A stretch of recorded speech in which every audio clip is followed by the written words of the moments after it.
down to nothing, and nobody should have to live like that, especially when we're speaking about, health as a human right. People shouldn't have to feel like and say, oh, it's hot in here and let me do all of these things. But the truth is, that's the reality of how people live. So again, thank you for humoring us and listening to the song. And I want to say good afternoon and welcome. And thank you for joining Black in our fifth 2024 Petrochemical Lunch and Learn series, Your Health and Your Environment. Our topic for this Lunch and Learn is entitled Forever Plastics, Everlasting Poisons. In this Lunch and Learn, you will hear from various speakers who will speak to the pervasiveness of plastics as they are broken down into smaller and smaller particles to be incorporated into food chains and into our bodies. Joining us in this series, as always, is my friend, Dr. Patricia DeMarco, Dr. Claire Cohen, Michael McKenzie, and Moses, and I'm going to mess this up, but I'm going to say Wamala, and if charge it to my head and not my heart. And I just take a minute to introduce our speakers. As you know, Dr. Patricia DeMarco is an educator, advocate, author, and former elected official. She has been a staunch supporter of Black since our inception, and she's an activist in her community that has been fighting against climate change and legacy pollution, and so many other things. We have Dr. Claire Cohen, who is an African-American child and adolescent psychiatrist who has been practicing in Pittsburgh since 1984. She grew up in Philadelphia, PA, where she attended Hahnemann Medical College, now Drexel University Medical School, and she did her general psychiatry residency at the University of Chicago. She then moved to Pittsburgh to do her child and adolescent fellowship at the University of Pittsburgh's Western Psychiatric Institute. She's been busy, y'all. Dr. Cohen worked in a variety of settings, including community mental health clinics, partial hospitals, school-based settings, and currently an inpatient hospital setting. In addition to her career, Dr. Cohen has always been active in her community. In the late 1980s, she was involved in supporting the strike of the Pittston coal miners. 1990s, she was a member of the group that fought to get a civilian police review board in Pittsburgh. More recently, she has been involved in efforts to stop the school-to-prison pipeline within the Pittsburgh Public Schools. She is also a founding member of the Pittsburgh Green New Deal. She sits on the advisory board of the Pittsburgh Black Workers Center, and she is fighting for Medicare for All as a member of the National Single Payer. And then she's also Physicians for National Health Program and the Western PA Coalition for Single Payer Healthcare. That's a lot. She's been busy, as I said, and we appreciate it so much. Dr. Cohen also serves, she is also a Quaker who is a member serving on the Peace and Social Concerns Committee. She also serves on the Peace and Justice Committee of LEYM and is an at-large representative to American Friends Service Committee. Welcome, Dr. Cohen. Our next guest and speaker is Michael McKenzie. He is the executive director for Counterstream Media, formerly People Over Plastics, and I've had the opportunity to work with them for almost a year, and they are just a great group to work with. Before joining Counterstream, Michael was the community strategist with Taproot Earth, an international organization that builds power and cultivates solutions among frontline communities in the Gulf South and the Global South. As a community strategist with Taproot Earth, Michael worked with frontline organizations and communities in Texas, Louisiana, Mississippi, Alabama, Florida, and Puerto Rico. He's been doing it up as well to advance strategies and solutions that address environmental and social injustice. Michael earned a bachelor's degree in applied sociology from Millsaps College, a master's in education administration from Texas Southern University, and we want to give him a great hands up because he's a former Harvard GSE fellow and is currently a doctoral candidate at Teachers College, Columbia University, where his research examines how urban school leaders understand, perceive, and respond to media coverage of schools and communities educating Black and Brown youth. And last but not least, our speaker will be Moses Wamalawa, who is the program manager for the Pittsburgh Plastics Collaborative. And as you see, we have a great group of people. And for Moses. Oh, let me get this right because I want to give him his flowers as well.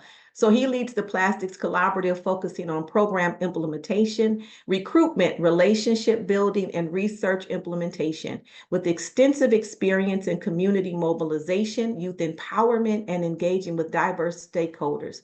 Moses excels in using strategic planning to drive impactful changes. He is formerly a lead organizer for 1PA and a program manager with Action for the Climate Emergency. He has a strong background in advocacy for social justice and environmental sustainability. Moses is currently pursuing master's, not one, he put apostrophe S on this, master's degrees in food studies and business, enhancing his expertise in sustainable development. He resides in Pittsburgh. He is a food enthusiast, man after my own heart, a new father, congratulations, and enjoys connecting with people through humor and shared culinary experiences. I mean, that just did it for me right there, shared culinary experiences.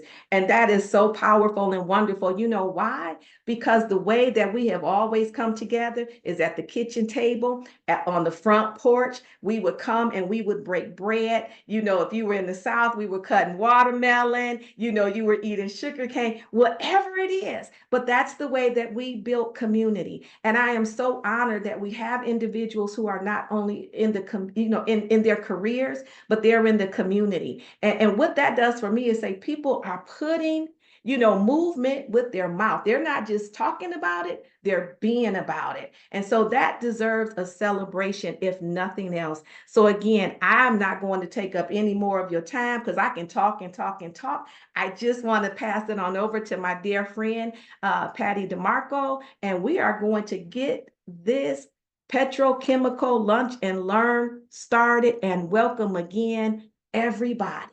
Thank you.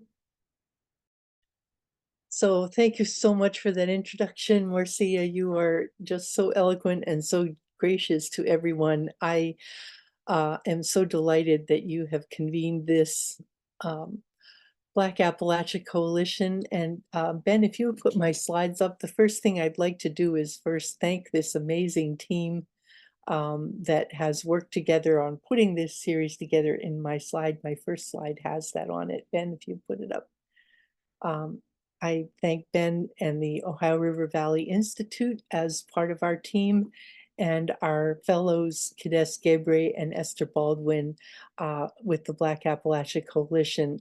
We've been working on this series to help empower people with information and also discrete actions so that we can take control over what we do in our lives about plastic. And this is a ubiquitous problem. It's something that is really global, but it reaches down to every one of us in our everyday life. We are already experiencing contamination of plastic debris in the ocean, where we already have lost 250 ocean species, and that 10 to 20 million tons of plastic refuse ends up in the oceans each year. If you look at the gutterways and the ways that water washes off of your streets, all that junk that you see floating down, that ends up in the waterway somewhere. And we now in our country discard 35 billion plastic water bottles a year. And over 40% of the plastic that's used in packaging ends up as plastic pollution. And it counts for about 8% of the world oil production. And really, we are connected to the health of the ocean because that is part of our life support system. And 8 million metric tons of plastic enter the ocean from human activity every year. And the oil companies are now focusing on expanding plastic production as pressure on using oil for fuel and gas and natural gas for fuel is decreasing. They're shifting to making plastic as a way for them to stay in business. This is a very insidious action that's going on, and it really just means more toxic air pollution and more plastic in our environment. And we have the EPA trying to stand between these major industries and the health of the people and of the environment, but they have limited authority. Of all of the chemicals that are in use today, 85,000 Only about 200 have been tested for health effects. And there's a high burden on the EPA to prove that things are harmful enough to take them off the market. They have just recently, in April of this year, finalized a critical rule to designate two of the widely used perfluoroalkyl as hazardous substances under the Comprehensive Environmental Response, Compensation, and Liability Act. And those are the things that are in uh, stick-free cookware and stain and water-resistant fabrics and carpets, and also in fire suppressant chemicals that are used by fire departments. These are very, very frequent in common use. People are exposed to them. Anytime you use non-stick cookware, you're exposing yourself and your family to these forever chemicals. Next slide, please. And the regulation is based on the amount of exposure, not on the nature of the hazard. And as a result, we have a lot of pollution that enters by regulation into our water, into our landfills, and into the air because we titrate how much of any given chemical is allowed to be emitted by permit. Next slide, please. And as a result of that, we have many common chemicals that are in our environment through the food that we eat, through energy and plastics production, and through consumer products. And many of these have endocrine disrupting properties. And we've talked about these before, but today we're going to go into it a little bit more in depth because these are common to a lot of products that you're exposed to every day. Next slide, please. We have 167 chemicals found in the bioassay that is done of the general population. 76 of these cause cancer in humans or animals. 94 are found to be toxic to the brain and the nervous system, and 79 cause birth defects or abnormal development. But the dangers of exposure to these chemicals in combination has never been studied. We look at things one at a time and we regulate them one at a time, but our body experiences them as a collective barrage of chemicals on our system. So we're finding, if you look at the public health data trends from the National Institute of Environmental Health Sciences, you see that there's been a 10 times increase in autism, a doubling of birth defects in children's asthma, 62% increase in acute lymphomatic leukemia, childhood brain cancer and preterm births, infertility in 5 to 10% of couples, birth defects, and the sperm count declining at about 1% per year. These are alarming statistics, but we have no way to prove that chemical exposure is the cause of a particular chemical causing a particular exposure. However, taking precaution in protecting the future is prudent and is incumbent upon us because these things are known to be toxic in individual studies. Next, please. So the work of Tyrone Hayes in the, well, really going from the 70s on into the 90s, he really studied the effect of atrazine, which is a very commonly, most widely used pesticide in American agriculture. And he studied frogs in the wild and in areas around farms where they were using atrazine. And he found that frogs had both male and female components in the same animal. This is highly irregular, not normal, and completely not a good idea. Also, Roundup has been associated with residues even ending up in final produced material, especially oats-based materials, because they spray Roundup on the crop so that it ripens all at the same time to make easy harvest. So if you eat anything that isn't organic grown oat products, you're likely ingesting glyphosate. And both of these things have been associated with endocrine disruption. Next, please. So the forever plastics are dangerous to us because they break down mechanically into small, small pieces. And we've talked about microplastics before, but they enter the food chain from either the land or the water, and they end up in protein products from either terrestrial meats or seafood or plant-based proteins. And you find that the microcontamination is incorporated into these food products. And a survey of the annual adult exposure to microplastics is the equivalent of about a credit card worth of plastic a year. And this was a study that was done with a controlled study and a scientifically sound research that proved that we are actually eating microplastics that are incorporated into our bodies. Next, please. And when it's in our food, it gets into our body and it has effects on our system in both our skin, our respiratory system, our cardiovascular system, and it also has reproductive effects in cancer. Next slide. So the human endocrine system is a very delicate system. It is operated by glands that are located throughout your body that control hormones that were released into the bloodstream and are carried to the receptor organs. And these respond very specifically to the hormone that is triggering action. And the hormones work at very, very low concentrations in the blood.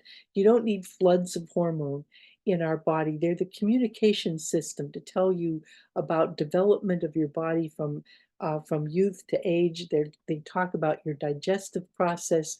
They activate your thyroid for your activity level. They activate your reproductive development. And they are very specific between the hormone itself and the target organ. Next slide, please. So what happens when you have a disruptor, any of those chemicals that I showed you on the previous slide, they tend to mimic a natural hormone. The natural hormone has a very specific receptor and it will create a very specific response. But when you have an endocrine disruptor, it can block the normal hormone and it will create an abnormal response. It will maybe overstimulate the endocrine response or maybe block it altogether. But in any case, it does cause a disruption. And this is why they are so dangerous, because they operate at very low concentrations and can interfere with the normal functioning of your normal endocrine system. Next slide. So we are seeing these effects in everyday data that have been accumulating over the last 20 years. And I think we have reason to be concerned and reason to be, worried about what we can do about this. And I would like to, next slide, please, turn this over to Dr. Cohen now to talk about some of the effects that she sees in the health effects in her population and what we might do about it. Thank you so much.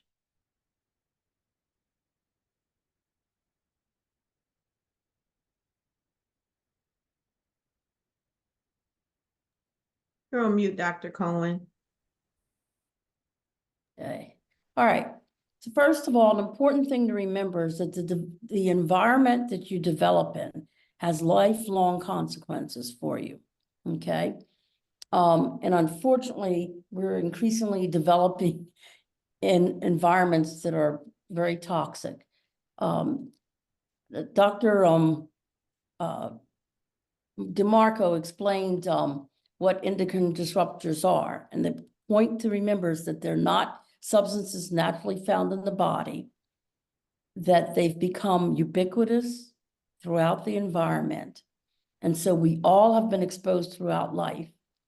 However, fetuses and children are more sensitive to these chemicals because they're developing organisms, okay? So they don't need as high a level of these chemicals as adults to cause significant damage. And one of the things I want to point out is you do not only get these chemicals in your body by eating or drinking, you can also get them just by breathing them in and by absorption through the skin. And for babies, that's particularly important. And prenatally, through absorption through the placenta while the baby's in the womb. I can also say that when a baby's breastfeeding, they can get these chemicals. So there are some natural endocrine disruptors, and I'm going to call them EDCs just for short. There are some that are naturally found in soy, legumes, and a few other plant-based products, but they're much, much lower, and you have to eat a whole lot more to get the exposure. But ever since plastics were invented, EDCs have now become common in the air, the water, the soil. And here's a key thing for children in particular: a variety of household products that people use to clean their houses, medical products. You know, a lot of medicines are capsules, little plastic capsules that are dissolvable, medical devices, clothes. A lot of people don't realize that. There's a lot of plastics in all these artificial clothes. Food containers, you get your kid a lunch kit, and you have those little plastic containers. Furniture, cosmetics, toys. Toys are a big source. Personal care products, and building and construction materials. And children get exposed to these more. Studies have shown that through intrauterine exposure, EDCs play a significant role in the development of obesity and diabetes. There's been a phenomenal increase in obesity in children. And there's more than one reason, but one of them is endocrine disruptors, okay? And I see that now. There's also been a phenomenal increase in early diabetes in children. And I see that now in my practices, way more children than used to be with diabetes. There's also a troubling rise in cancers, infertilities, congenital malformations. I see a lot of kids, even though I'm a child and adolescent psychiatrist, you know, I get a full history, and I see a lot of little boys that have something called hypospadias. That's where the urinary tube doesn't travel all the way down to the tip of the penis. That may not sound like a big deal to you, but you know, anytime you have some abnormality in your body, that tends to cause kids, especially young children, a lot of psychological distress and issues. So now that's a very common problem. Also, there's been a troubling increase in attention deficit hyperactivity disorder, ADHD. Again, this is not the only cause, but there's clear evidence that these disruptors are causing an increase in that. Also, a decrease in IQ. There's an increased incidence of children with intellectual disabilities and learning disabilities.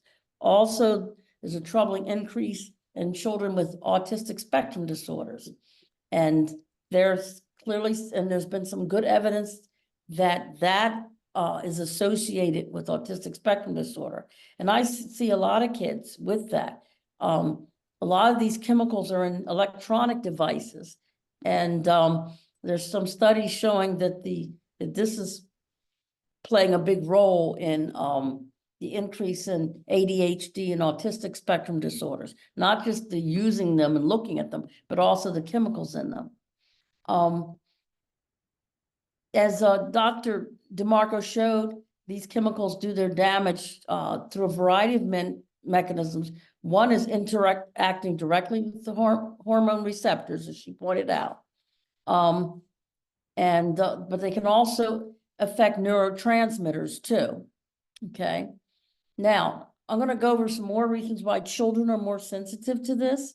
First of all, children have, relative to their bodies, they have a larger proportion of their body they have a larger body surface area than adults, okay?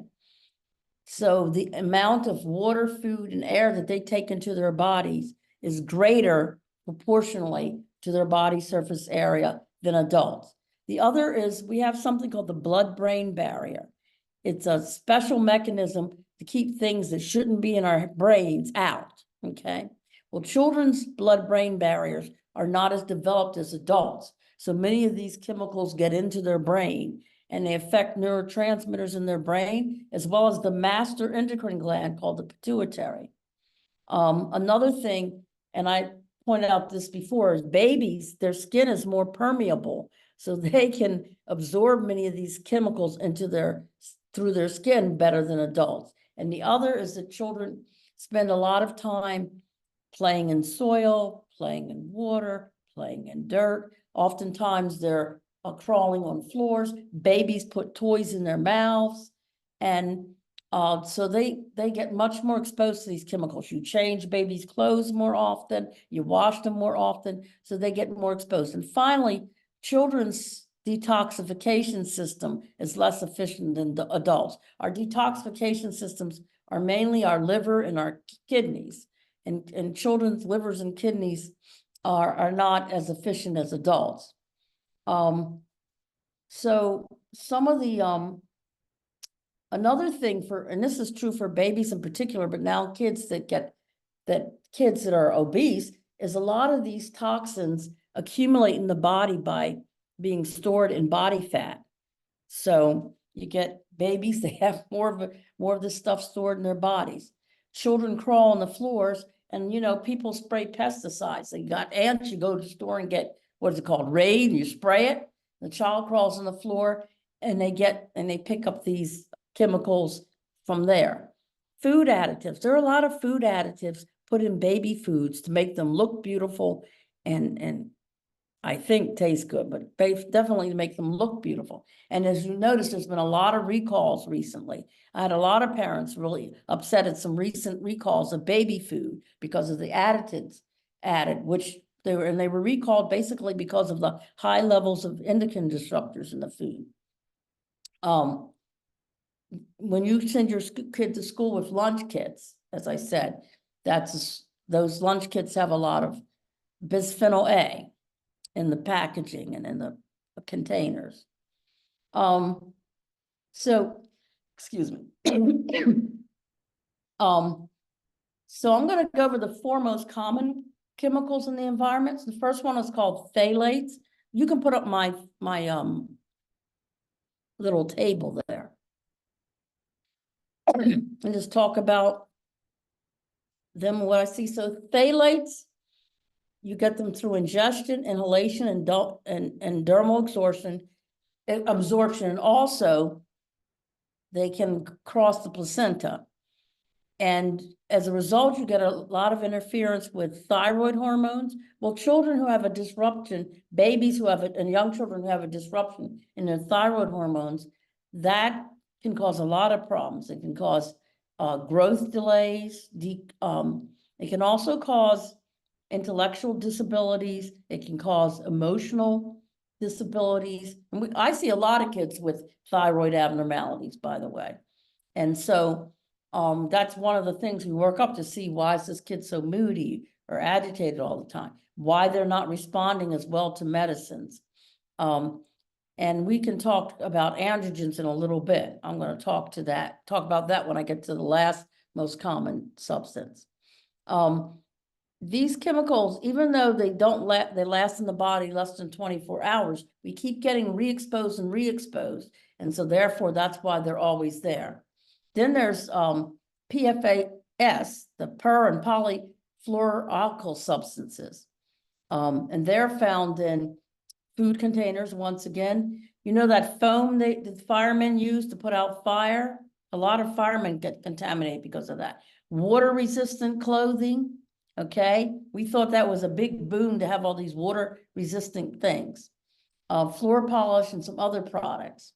These chemicals have been tied to diabetes. That's when it says impaired fasting glucose and glucose tolerance. We have a lot of kids nowadays that even if they're not diabetic, they're what's called pre-diabetic. With many of my patients, that's one of the things I work up, because many of the medicines I have can themselves cause diabetes. So you have these toxins in the environment, and you add the medicines, and bingo, the kid has diabetes. Obesity, polycystic ovary syndrome. I'm sure people have heard of that before. That's increased in girls. This is gestational diabetes. Gestational diabetes has increased. And that, if a kid is born with gestational diabetes and it's not picked up, you can end up with a kid with intellectual disability, with brain damage, leading to intellectual disability, also with cardiac problems. You can have intrauterine growth restrictions. So there's when we're seeing a troubling increase in all of these. Then there's the bisphenol A, BPA. That's the famous one that is found in containers for food and preserved food and drinking water dispensers, like in plastic cutlery and plastic plates and telephones, on toys. It's found everywhere that kids seem to be. And that plays a big role in once again, in diabetes and obesity. And all of these medicines seem to play some role in increasing ADHD and autistic spectrum disorder. Finally, there's triclosan. And the problem with that is we've seen a troubling increase in precocious puberty around the world, okay? And the problem with having first of all, the average age of puberty has dropped dramatically, okay? And now it used to be considered precocious if a girl was 10 and had her period. Now it's not considered precocious till 8. The problem with having puberty too early for boys and girls is their brains don't develop any faster, and their brains aren't ready to be for that sexual maturity that has occurred. It can put girls to risk of getting pregnant if they get raped or sexually abused. And there's nothing worse than a 10, 11, in some cases, 8-year-old girl. There was one case of a 5-year-old girl that got pregnant, and they're not ready physically or mentally to handle raising a child, let alone handle having a sexual relationship. So this has become a big problem. You also see an increase in uterine polyps and in breast and cervical cancers in girls, something called cryptorchidism, and I'm just going to use the regular word. The testes don't descend. Also, another thing that is really troubling is decreased sperm production and poor quality sperm production. And this you think of older, not little kids, but one of the issues, there's an increase in infertility, and that's because the average male has half the sperm count that men used to have before World War II. The sperm count has dropped by a half, and it's thought to be related to these chemicals. There's also an increase in testicular tumors, which if they're cancerous, require removing the testes. So now you have an increase in fertility for males. So since I'm a child psychiatrist, what I see is an increase in ADHD and an increase in autism. And of course, as Patricia said, you can't take any one kid, because I will have parents come and say, well, Dr. Cohen, can you say for sure this was caused by this exposure? Unfortunately, you can't. It's rare that you can definitively say that was the cause, okay? But the fact that there's such an increase is concerning, and it tells us that we're really doing damage to the next generation with these chemicals. In terms of what we do, I mean, you give the therapy, that's not the answer. That's not going to stop it. What we have to do as parents, as healthcare providers, is do stronger advocacy to put limits on these chemicals and to do more research to make stronger connections with the damage they're doing, and to really pressure our legislatures to really put some limits in terms of exposure, because otherwise we're going to really do serious damage to the next generation. Doing more therapy isn't the answer, because you're just getting an increase in these. What we have to do is find ways to stop this from happening. The other thing is, and this is another thing I work in, health justice. We need to put more pressure on our legislatures for there to be equitable health care. I I believe the way to get it is single payer healthcare, so people can get attention to these problems that they're facing more increasingly. They can get the treatment they need. I see a lot of kids who are not getting treated for their pre-diabetes and their obesity. And I see a lot of kids that don't get adequate treatment for their autism and for ADHD and intellectual disabilities. And that's where we can fight also to get better treatment for those. But the key thing is to really press our legislators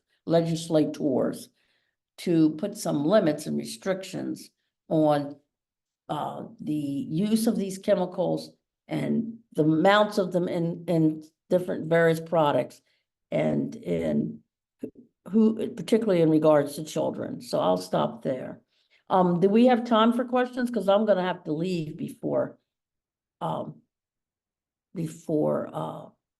shortly, because I'm actually at work seeing patients. But do we have time for a question or two, or? I don't mind surrendering some of my time to allow people to ask questions if there's an issue with scheduling. Yeah, if there's a quick question, I can answer a couple before I go. Dr. Cohen, this is Melanie Mead. I'm a narrative organizer with the Black Appalachian Coalition, and I'm so very thankful that you have shared this information. Our community is riddled with a love for sports. So we have a lot of our youth, especially African-American males, out in the soil, the air, and water, as you mentioned. Is there any way that we could have your presentation shared with our coaches, or do you have any knowledge of this being done in other areas so that we can amplify the knowledge of our coaches who don't seem to feel that they are as affected? They don't realize it only because this city is a more industry run town. Our mayor and local government support industry, so we don't have anyone like you speaking truth to power. Yeah, I'm willing, I like to talk to people, so I'm willing to talk to anybody. The question is what they're gonna say, well, what can we do about it? I thought you were gonna ask, was there anything we could do besides push our legislatures? There are some studies. There was a study out of Pitt that showed that broccoli sprout powder helps detoxify some of these chemicals from the body. I bought some to try. It is terribly nasty. It is very, very bitter. I don't know if you're going to get kids to take that. Yes, I'm willing to talk to people because there's things, this is a key reason to make sure children get water, but not water from plastic bottles. I use either glass or metal bottles, still metal bottles nowadays for my water. So that's one of the things we can do. We can talk about with these coaches, also for parents. That's how their kids, they should stop using these plastic water bottles. Thank you so much, Dr. Cohen. You are a gem to us, and I'm so very grateful to have you. I also say recycle your spaghetti jars. I use those and put smoothies and wonderful water in. Anybody else before I go? I can take one more question, then I'm gonna go.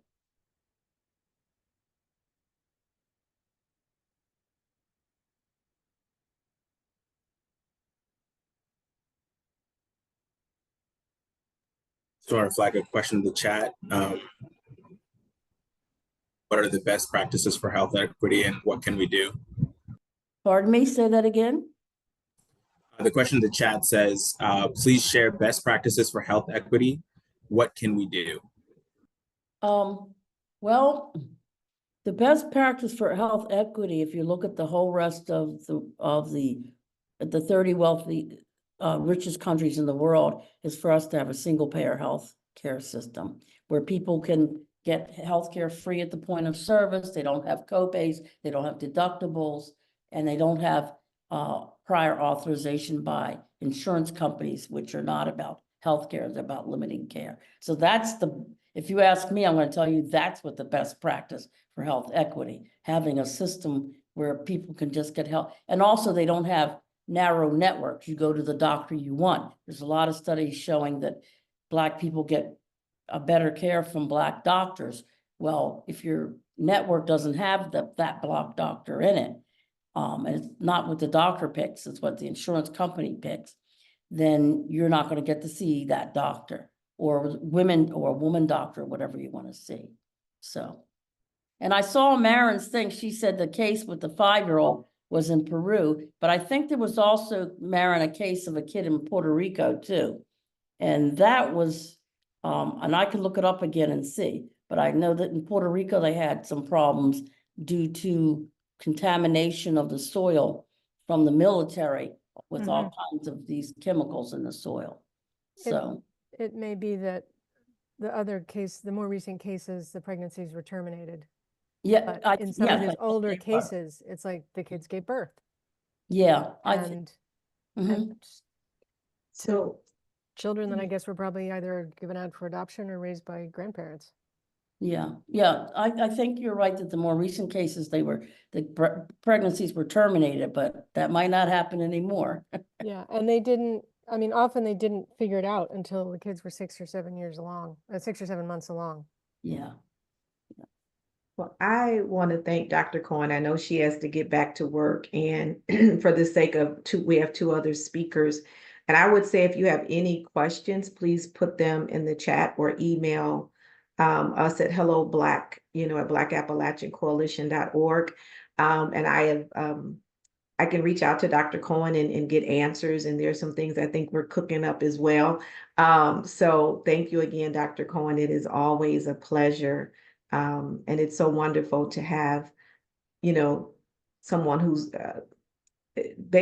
someone who is focused on care for Black families and Black children, which we don't have a lot of that, especially around environmental justice and environmental hazards.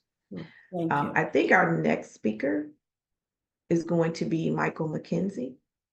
Is that right? Or is it you, Moses? I think it's supposed to be me next, and then afterwards I'll be passing off to Michael. And if you could pull up my slides. Thank you so much, Dr. Cohen. That was such powerful, unfortunately, somehow depressing, but also just tells us how critical the issue is. And I also really, really loved your approach to the answer about health equity. I'm going to be talking a little bit more about some things we can do on an individual basis, but the organizer in me felt really heard and seen with your response, because I think at the end of the day, this is something we need to take on at a more than just an individual level. But hello, everyone. Pleasure. Thank you all so much for having me. Thank you for your time and attention. I'm going to be addressing both the people that are present as well as anybody else that will be listening after. My name is Moses Wamalua, and I'm coming to you today as a program manager for the Plastics Collaborative that's led by Humane Action Pittsburgh. And today I'm just going to chat with you all about how to reduce plastic pollution and some actions that you can take for your daily life. We can jump right to the next slide. So as we've established, I think throughout the course of this time together, there's a serious issue with plastic. Our oceans are cluttered, our environment is cluttered, our lived environments and our communities are cluttered, our health is at risk, our children are at risk. There's a serious issue. And a lot of this is coming from things that are discarded, things that we use for convenience. So we can jump to the next. Is there a way for me to click through, Ben? Or maybe I can just pause and then you'll go in.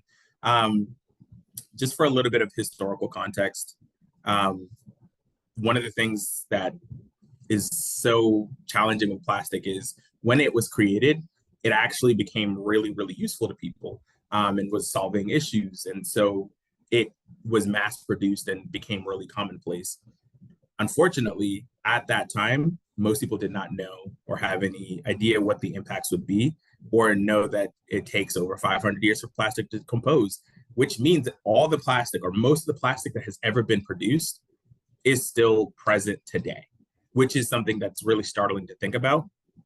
And as a result of that, we're on track where in our oceans, there's going to be more plastic than fish by 2050, which just is, for me, when I heard that, it blew my mind because that feels ridiculous. But unfortunately, that is the scenario we're in. And so in order to do something about that, we have to take a look. We're going to chat about what we can do as individuals in order to reduce our single-use plastic use. So we can jump to the next slide. So before I jump into this slide, I just want to challenge you all. I know I might be preaching to the choir here a little bit. A lot of you seem to be pretty well adept at this topic, but I'd love for people to put into the chat right now, just do a quick assessment of your day, not even the week, just today. How many plastic things have you interacted with today? And just drop it in the chat, just so we can see. And I'll go ahead and just be honest and drop some in myself. Used a Ziploc bag. When I went to grab some leftovers from the freezer, I had a Ziploc baggie, pull that out and use that. I used some Tupperware. I have, and which I realize I need to get rid of after Dr. Cohen's presentation. But my baby, her chair is plastic. Her food is plastic, or not her food. I'm not feeding my child plastic. Inadvertently, I am. But her plate is plastic. Even though it is reusable, it is still plastic. And so I'm realizing one of the things that is challenging about plastic is it's ubiquitous, right? It is all around us. It has permeated our culture, has permeated our food system, has permeated our health system, has permeated most of the systems around us. And so it's really challenging to avoid it. And we can already see in the chat, yeah, most of us, and you're talking to people who, again, if you're here, you're attending this meeting, you probably already are concerned and aware of the issue of plastics, and we're all still using a ton of plastic in our day-to-day lives just by virtue of the fact that we're surrounded by it at all times. So as we can see, what we need to do if we're looking to reduce the usage of single plastic in our day-to-day lives, the number one thing we need to start doing is reducing consumption. And this is just gonna help out in a number of different ways by avoiding excessive packaging. So you've all been to the store, you've ordered from shipment, and you'll get something that's wrapped in a plastic container, that's kept in another plastic container, and then that's put into a plastic bag. And we can avoid a lot of those. You can go to stores that have limited plastics in terms of their packaging. You can choose reusable alternatives. I think Dr. Cohen had already talked about the water bottles. The weather is so hot today. Y'all need to make sure you're keeping up with your drinking your water. And it can be really convenient sometimes to just have a plastic bottle of water you buy or whatever. However, one of the ways we can eliminate that is just proactively putting a reusable bottle that you carry with you that you can refill at certain places. Looking for compostable options. So it's not always going to be possible, and we'll go into these a little bit and more in depth. It's not always going to be possible to use reusables or to carry them or to find them. And sometimes you'll be doing a massive event and you can't give everybody a reusable cup. You can, however, find there are some compostable options that can be useful.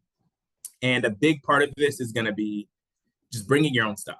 So a lot of times when you go to places, you often will not have options, right? Like if you go to a restaurant, most of the time, if it's like a fast food place, you're just not going to have an option to use something that's not plastic. I remember I went out to eat with my family and we grabbed some food, and if we wanted to grab something, all we had was plastic forks.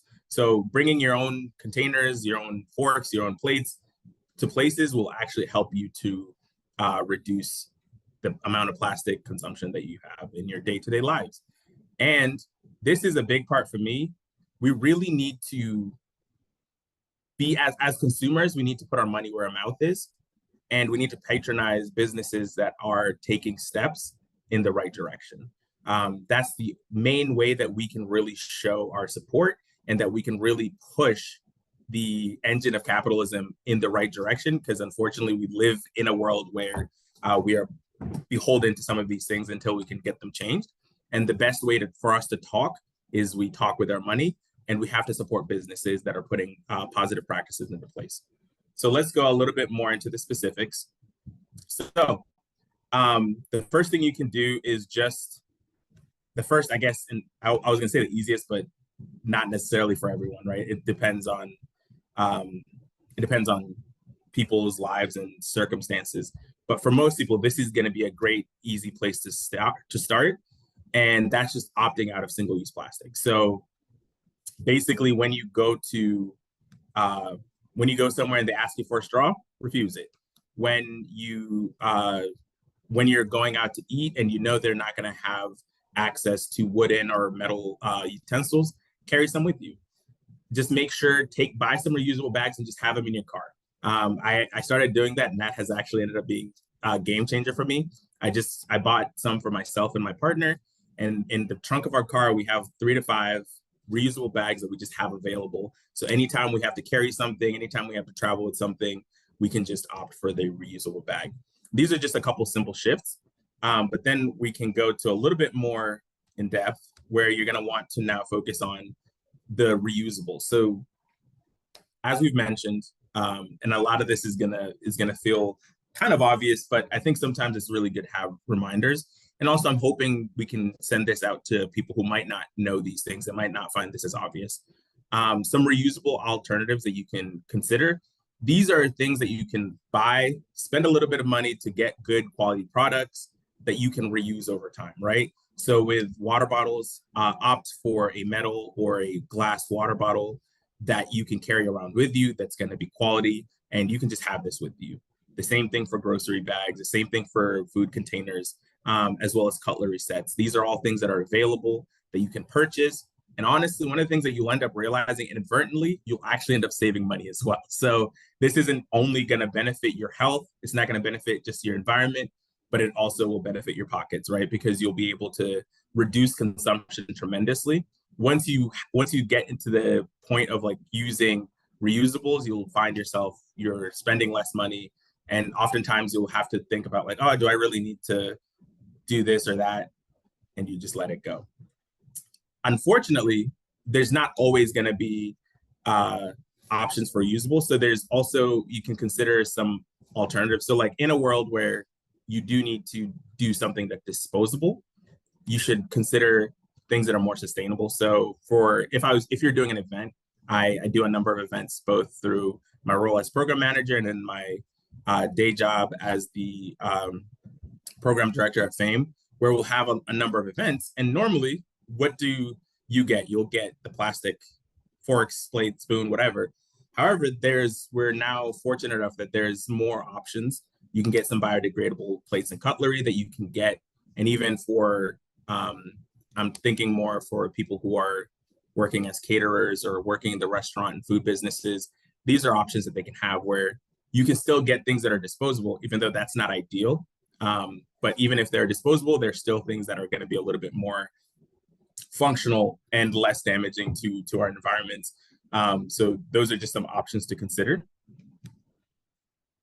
Continuing down as far as more action, things that you can just put into your day-to-day lives. One of the things that I have intended to do for myself is purchasing in bulk. There's some stores where you can come in and you can purchase spices. You literally can go and shop for the spices. They have them out, and then you'll just scoop the amount that you need into a glass or jar or container. And that is a way that you can continue to do that instead of continuing to purchase those little plastic ones. Detergent is a big one. You can, dishwasher, instead of getting those big plastic bottles, you can opt for the powder that comes in the cardboard boxes. Oftentimes it's going to be cheaper anyway, and it washes with the same efficacy. For when you're going to purchase vegetables, grains, things like that, these are also things that you can purchase in bulk and store in reusable containers instead of going to purchase them in the single-use package that are heavily packaged in plastic.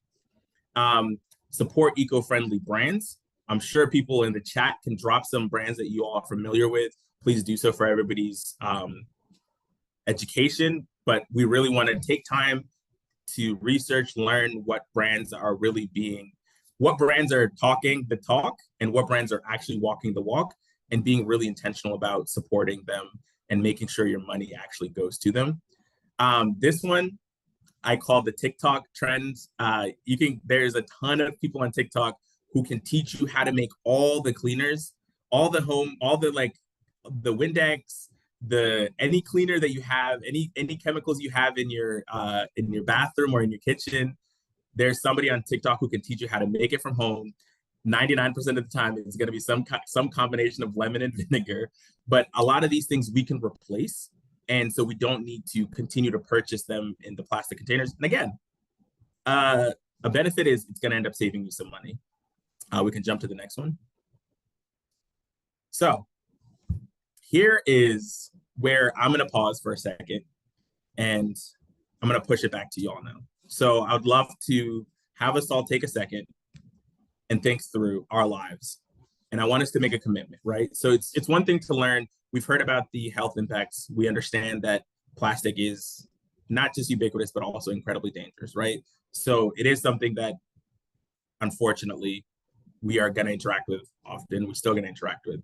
However, I'm a big firm believer that even though individual action, one individual cannot change the world, but a bunch of individuals changing one thing will change the world 100%. So I want you all to make a personal commitment today to do one thing. You can do 10, you can do 50, but at least one thing today that will change your relationship with plastic. So for me, the number one thing is I like to cook a lot.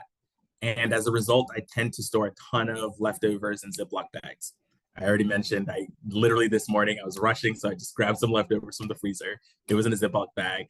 It was a single-use plastic thing. I'm not proud of it, but my commitment today that I'm gonna do to reduce my plastic use is I'm gonna invest in some containers, some glass containers that I can store leftovers in, and that'll eliminate the need for Ziploc bags. I would love for you all I'd love to get some people to come off chat. If you're a pro, if you're like way down further in the road, you can tell us what you have already done, or if you can just make some commitments. I'd love to have some people come off mute and maybe like 3 to 5 come off mute and let me know what commitments they're making today. Oh, I realized I'm muted. Shauna, I'm not sure if it's Shayna or Shauna, but please. It's Shayna. It's fine. Thank you. I really appreciate the point that you raised about reusable bags, because I am a far better adult who operates in a hypothetical than a realistic. So I'm going to be more intentional about using all of the recyclable bags that I have in the trunk of my car and remember to carry those inside the store, because I also don't like throwing away the bags from the store. I like to recycle them and use them in smaller trash cans. But now I'm getting to a space where I have way too many of those bags and it bothers me. So I'm going to be more intentional about using the reusable bags whenever I go out shopping. So thank you. Thank you for that commitment. Let's get 1 or 2 more people, please. Hi, this is Kathy Westman.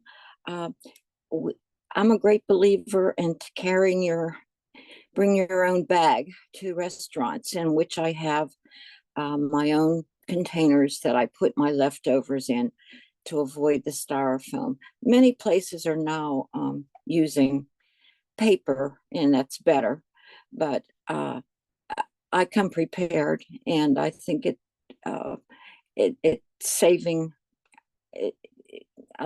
And if you see somebody doing it, you get used to it, and it's not so strange. So I bring my own bag is what I wanted to say. Thank you. That's actually a really great, I had literally not even thought about that, and I'm really glad you said something. See, we're all learning from each other today. I am definitely gonna do that. Also because I hate the styrofoam boxes that they give them. And anyway, so that makes a lot of sense. If you have like some glass containers you can bring with you, and you can store your leftovers and it's already ready to go. I love that. Let's get 1 more person and then we'll continue.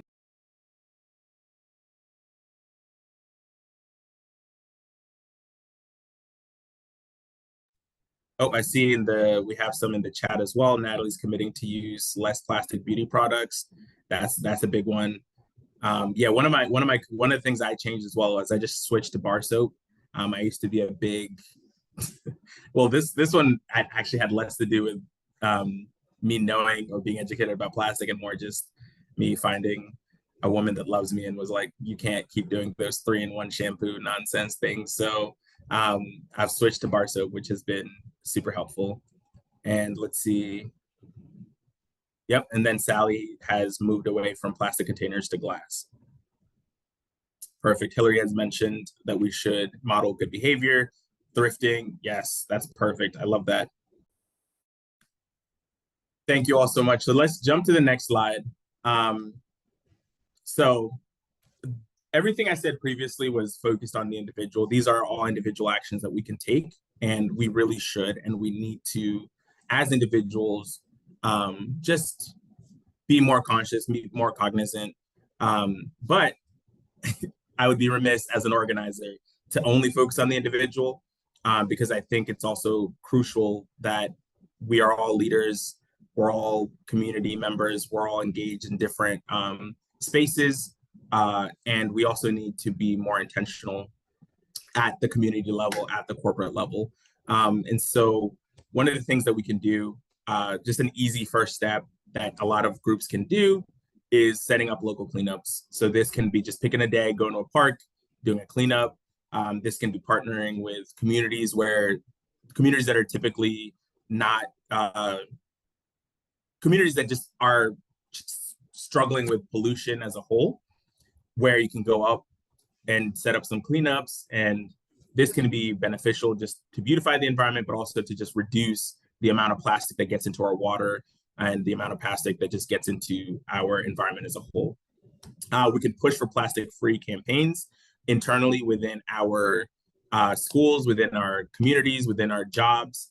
I know when I was at Chatham, that was something that had successfully been done, where they pushed so that at Chatham now, Chatham University, they now serve everything. All the utensils, all the disposable items are compostable, and there's just like no plastic in the food system process at Chatham, and that's something that's really incredible for a school of that size.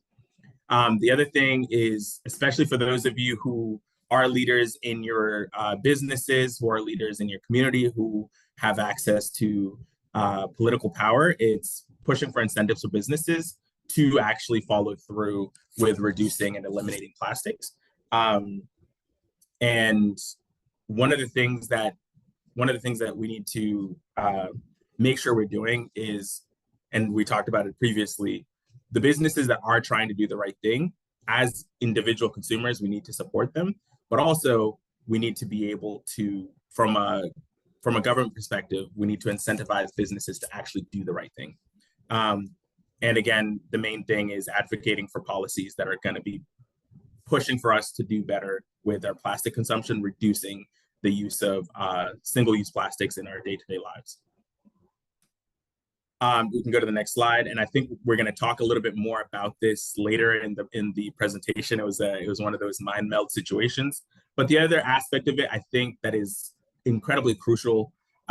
Again, super important at the individual level, super important at the community level, but crucially important where we need to do some policy advocacy. And I can see that my time is running out, so we'll just jump to the last slide, where I would love to invite you all, if any of you are interested in continuing this conversation. We're going to be doing a Plastic Collaborative meeting June 28th at the Nova Place in Collab 18, and you're all welcome to that conversation. Thank you all so much for the time, y'all.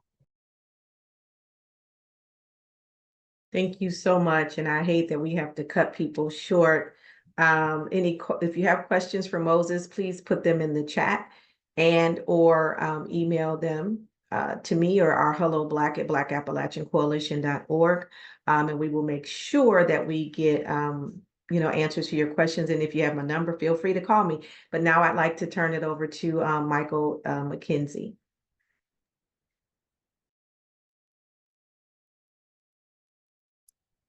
Hey guys, good morning and thank you. These presentations have been very intersectional, and we all speak in the same language in a lot of ways, and so I love hearing how one aspect of the EJ and health fight impacts the other aspect. And so what I want to talk quickly about is youth vulnerability zones.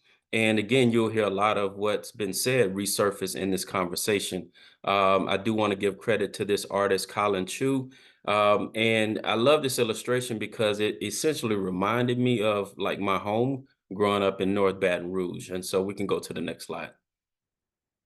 Again, I'm Michael McKenzie with Counterstream Media. And so when you look at these icons, it basically tells my story. And so my school is the icon with the graduation cap, and then near that is the circle, the circle icon, which is my home where I grew up. And those other icons represent either petrochemical facilities, incinerators, landfills. We do have the airport here. So the airport would actually fly so low over our home that we got used to pausing our conversation until the airplane actually crossed. I mean, it was so close. Sometimes as kids, we thought that we could actually throw a rock and hit the airplane. And so I literally grew up in a vulnerability zone. So it's very important to hear these conversations. And we can click on this link to actually get a visual of what my childhood was like on any given moment, although this incident happened recently. You can click the link.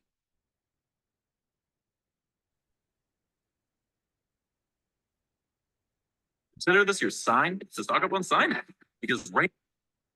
Are you seeing this video right now, y'all? You know what? If you guys aren't seeing the video, no worries. But essentially, this was a link to an Exxon chemical plant explosion, and so this happened so much that it was essentially normalized in my community. And this is what young people face in these vulnerability zones. We can go to the next slide. My slide actually isn't on the screen anymore, and I could actually let me just pull my slide up and I could share if that's okay. Sure. Okay, sorry about the delay, guys. Nope, that's fine. You can continue to share. So what are youth vulnerability zones? And these are areas where schools and youth live and learn within 2 miles of toxic facilities. An asterisk is that there's no federal definition that define parameters of a youth vulnerability zone. And so I do think that is a very important fight and conversation that we'll talk about at the end of this slide, so that there can actually be a definition. And I really wish you guys could see these videos because they really underscore the point of what happens around schools. And so I'm actually gonna I wish that I could share my slide, but I'll get this to you guys later on. We can go to the next slide so you can see these videos. It's a little grainy here. So these are youth vulnerability zones by the numbers. And I'm not sure if you guys' slide is grainy as mine. But essentially what it does is qualifies the number of schools and the number of youth that live within these 2 mile radius from petrochemical industries. And it looked at these particular youth vulnerability zones in the states of California, Florida, New York. But we know that they are in many communities, particularly in the Appalachia region as well. And this data came from Center for Effective Government. And so Michael, for context, may I interrupt you, please? Can we, if folks don't mind, can we take like 1 minute to give Michael sharing capability? And then he can share, so then that way you all are getting the full experience of his presentation. I don't want to, I think this is, I know this is important, so if we don't mind, if you would just give us just a little grace for like 60 seconds. Of course. And if he does want to share the video, there's the option, I think it's down at the bottom of the share window to share sound or optimize the video or something. Okay. Yeah, if I can just share screen and then it'll allow me to share sound. Sweet. And I'll share screen and I actually will just find my presentation here. Thank you guys so much for your patience here.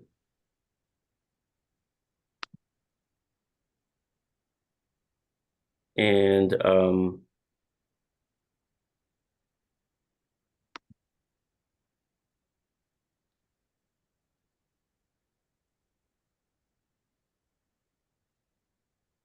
okay.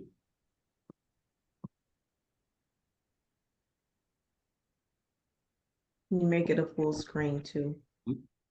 Absolutely.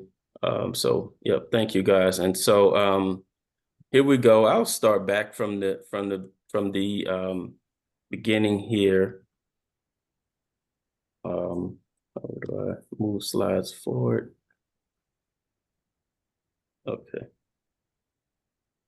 All right, so just back from the beginning, again, and what we have here, guys, we hear a lot about Cancer Alley, but this is where Cancer Alley begins in Baton Rouge, Louisiana. And this is the Mississippi River here. Devil's Swamp, if you research Devil's Swamp, there's a lot of articles on how the water was poison essentially, and how it poisoned the waterways for the neighboring communities. Again, this is my home, and these are the petrochemical facilities. But this would often happen around my community, which included several explosions that will look like this. Your lawn isn't a sauna. Use what you need and not a sprinkle more.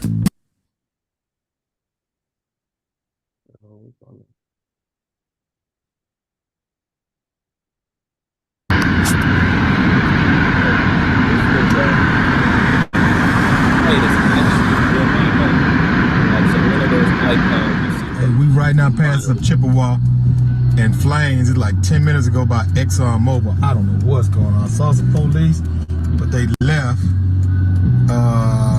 These flames are pretty big, yeah. All right, so I'll stop there right there. And so, unfortunately, this would happen pretty often, and it also happens not only in Cancer Alley, but it also happens in Texas as well. Most recently in Houston, where Tonight, 12 News investigates 3 months after the TPC explosions. We're asking questions about the safety of kids. You know, there are a lot of schools that are close to our plants, and we wanted to know whether there are any regulations that industries have to follow if they're close to communities, especially close to schools. Kelsey Johnson investigates what's being done to keep our kids in the classroom safe. It was just before 1 a.m.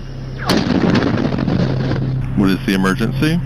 I don't know. It sounded like a bomb went off. Something hit my house. When houses. I'll stop it right there. So as we can see, again, there's no federal definition that define the parameters of youth vulnerability zone. And so we really need to consider what that means, and our fight really needs to include defining what the vulnerability zone is and how we can better protect people who live near those facilities, but also find ways to be specific about how we're going to protect our youth.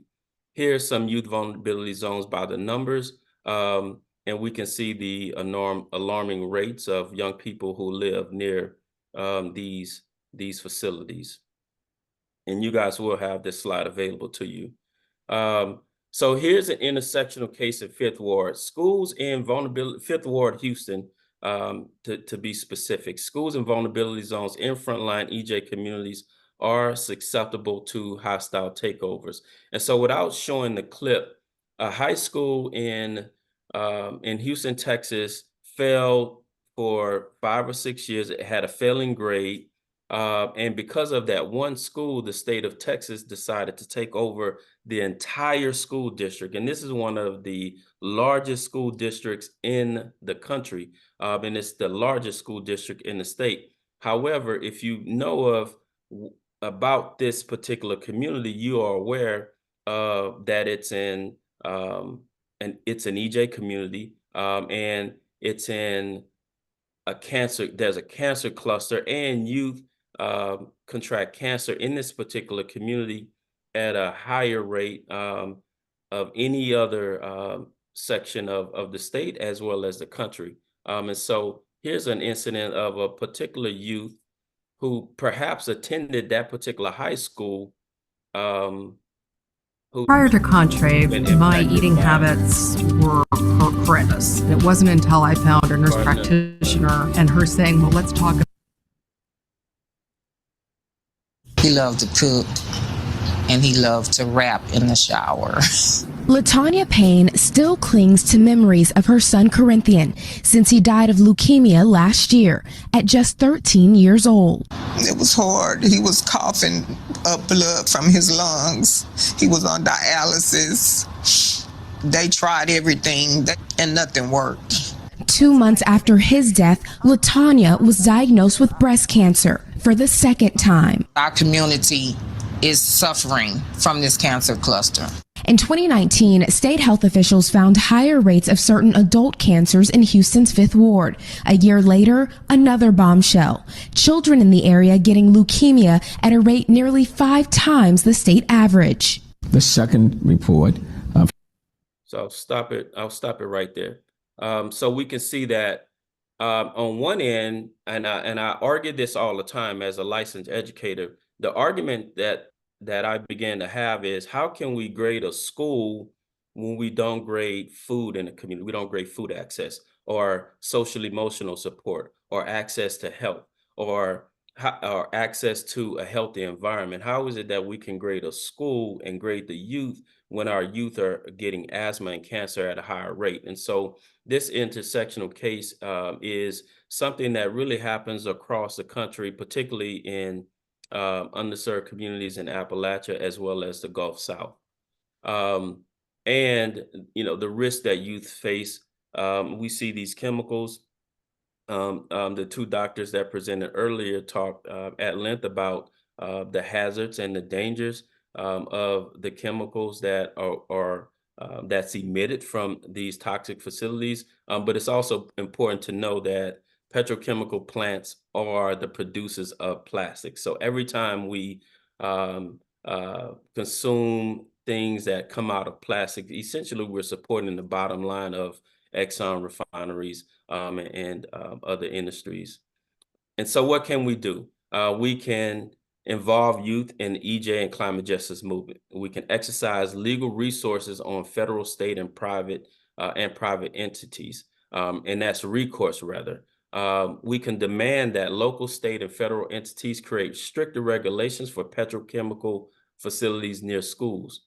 We can and should support environmental justice groups like Black that are advocating for change. We should demand that local refineries present emergency plans to community and school decision makers for feedback and refinement. Ultimately, we want to phase out petrochemical facilities altogether, especially near schools. An interesting historical fact is that the petrochemical facility near my community where I grew up in North Baton Rouge, it was founded there in 1909. So they essentially have a head start with the infrastructure build out. And so we have a lot of catching up to do to phase out these petrochemical facilities. We also need to demand that facilities provide access to hazardous chemicals to all residents within 3 miles, within a 3-mile radius of the facility. And that should be access to health facilities that help remedy the hazardous chemicals, I should say. We need to expose youth to language and science needed for change. And so the more that we can produce social scientists and hard scientists, we are able to to encourage and nurture the next generation who's going to fight against those petrochemical industries. We need to run for office and win. And we also need to stop giving away the vote. Oftentimes we will vote for people who, particularly in the local community, who would then green light a lot of these petrochemical expansion projects. And so I'll stop there. I really want to thank you guys for your patience. But the videos I wanted to show, to underscore, what the impact of vulnerability zones look and feel like in these communities, and the importance of actually recognizing vulnerability zones as a part of the conversation in the environmental and climate justice fight. So thank you. Whew. I'm going to say thank you. Thank you all. This is, I don't know about everyone else. This is heavy. This is eye-opening. I love the way that you all connected everything together for us to be able to see the harms and also the ways in which we can get involved. I'm appreciating the wisdom and the knowledge in this space and everyone who has joined us today. If you didn't see anything else, I hope you saw how this impacts our future generations. And the common theme here has been the impact on our children, the impact on mothers who are giving birth to children, the fact of the impact that our communities have on us, and the need to define things that incorporate us. I often say if we are not articulated, then we are not visible. We are not a part of the conversation. And I guarantee if you probably did mapping, these sites would be in poor communities, poor Black, brown communities, white communities living in poverty, because this is death by design. And I'm going to be honest, I am just I'm up here. I'm sorry, I'm up here because it's death by design, and I'm tired of eulogizing our communities. And it's time for us to stand up and say we want to live. It is time for us to realize that not only are we vulnerable communities, but we're vulnerable people. And the only way to break down vulnerability is that we get curious about one another and identify the ways in which we can build. The purpose of these petrochemical lunch and learns, number one, is to stop the steal, as Michael has mentioned. Number two is to build out a public agenda or policy agenda as having health harms as a human right. Number three is to do the emergency preparedness that's needed, because people are experiencing all of the things that you all have seen and heard. Explosions. I mean, we look at East Palestine. We have a laundry list of what goes on. But I am glad that sometimes we have to highlight the heavy, but in a way that we're also highlighting the hope. And what's the hope after this? The hope is, I hope that you join us. The hope is, I hope that you get involved in your own community. I hope that you find a way to find legislative ways to hold candidates accountable. I hope that you do go out and vote and recognize and learn who you're voting for. I hope you get to know your neighbor in ways that you've never known your neighbor before. I hope that you spread the word about what you learned today so that somebody else can know what you know. I hope that when you look at children today, that it inspires something inside of you that makes you want to fight even harder. I hope that you remember that today's work is also a part of legacy work. We are not just building for the children of today. We are not just building for the people of today. We are building for the children of tomorrow and the future, because our pain is both past, present, and if we let these petrochemical companies get away with it, it will definitely be future. So I hope that when you leave here today, that you heard something that will make you pause, that you heard something that will make you stand up and say, enough is enough. I hope that you can find a way to just engage, be it with Black or any other organization in your community. But I truly have hope that together, as we create this drumbeat, that we can make the change and be the change that we want to be and that we need to be. We get to declare, no longer will they kill us, no longer will they steal from us, no longer will they continue to create health hazards upon us, no longer will they continue to take and tear our generations down? Because as Martin Luther King said, and I'm just going to say this, now is the time. Now is the time to raise the hope, raise the flag, raise the banner, and raise the people up so that we can do what we need to do. And again, I want to thank our speakers for joining us today. I want to thank Ben from Orby, who has been supporting us or been a collaborator with us from the beginning. I want to thank Dr. Patty DeMarco and Michael McKenzie and Moses. I know Dr. Cohen is not here, but I want to thank you because you bring something to us that we just didn't know about. You know, I want to thank you for everyone who joined us today. I want to say thank you to the Black staff, Shayna and Melanie and Esther and Amy and others that are on here. And I also encourage you, you know, if you want to stay connected to Black, you can go to our website, blackappalachiancoalition.org. You can go to our Facebook page. You can go to X.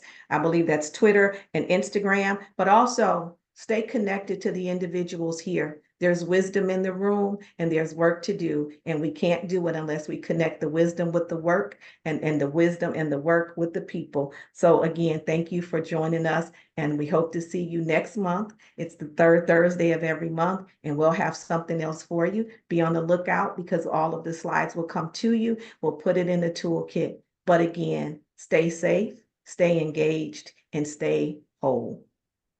And I just want to say thank you, everybody, and take care. Bye-bye. Thank you.